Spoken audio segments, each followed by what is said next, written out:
新华消息，根据统计，今年国内百日数疫情是6年来上济。台南嘛出现今年第2例确诊，是一个50岁妇人档。医生就提醒啊，这百日数初期是真恶判断，搁到月档，尤其是细汉囡仔，就要特别注意。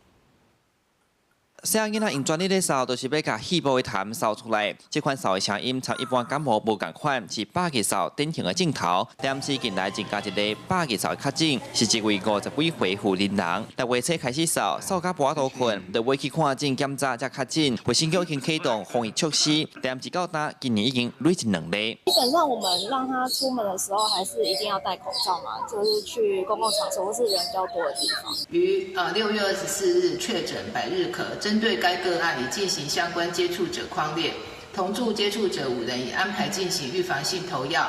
百日咳是由百日咳杆菌感染上呼吸道所致，主要透过飞沫传染。百日扫初期症头若感冒，时常互人疏忽。基本病医生讲，这诊断较困难，得做深的鼻炎采检，才有法度看敢有确诊。发病了后1、2礼拜就会开始扫甲愈来愈严重，有的囡仔甚至扫甲吐。 颠倒甲少咧发烧，这阵欧洲、美国拢有拖甲真严重，其中日本这阵就3万外例，60%拢是青少年创下新冠纪录。我觉得民众可以用时间来分，就是你的症状如果持续超过2个礼拜没有好，你不论怎么看诊，看了大概好几次了都是没有改善，那你就要想到百日咳诊断。那百日咳真的只有办法到大医院，我们区医院或是医学中心才有办法做鉴别诊断。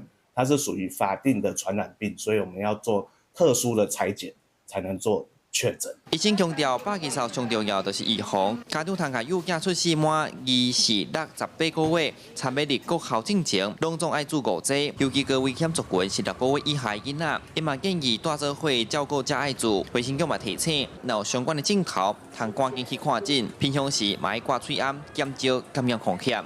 记者说台南采访报道。